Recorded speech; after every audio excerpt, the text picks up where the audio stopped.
Hi, hello, it's me, Boss Yuri. Ito pala yung update natin sa mini garden natin. Pagkarating nga namin dito sa bukid, dito kagad yung una kong ginawa. Diniligan ko itong tinanim namin kahapon. Paano pagkarating namin, medyo lanta na. Kaya agad-agad ko itong diniligan, mga kabusing.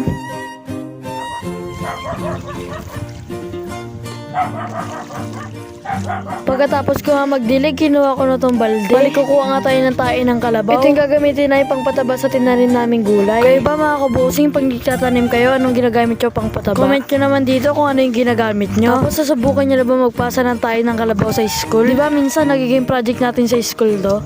Ayan, pagkatapos ko nga nanguha ng tae ng kalabaw, dumiretso ako dito sa may puno ng kasoy. Meron na kasi ako nakitang pa isa-isang bunga. Pero hindi pa siya ganong hinog, pero pwede na to. Pabalik na nga tayo sa mini garden natin, mga kabosing. Napuno ko na kasi yung dala kong balde para maisalin na natin sa mga sako.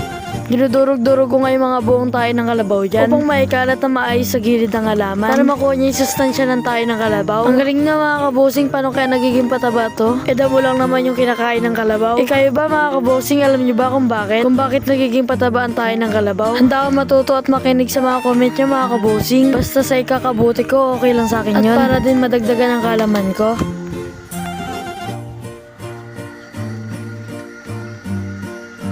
At ganito nga ang paglagay ko ng tayo ng kalabaw. Dapat wala kang makitang lupa, mga kabusing. Ang pangit makikita mo lang yung tayo ng kalabaw.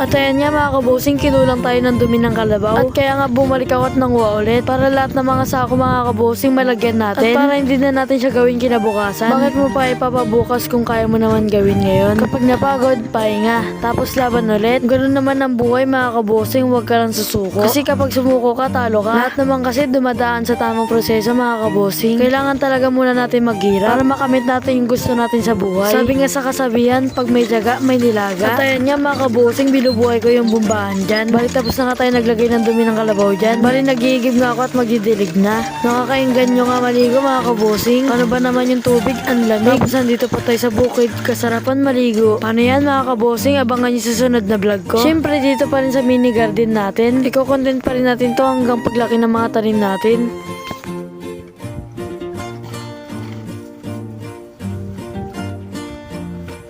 Paano yan, mga kabosing? Hanggang dito na lang. Salamat sa panonood. Bye!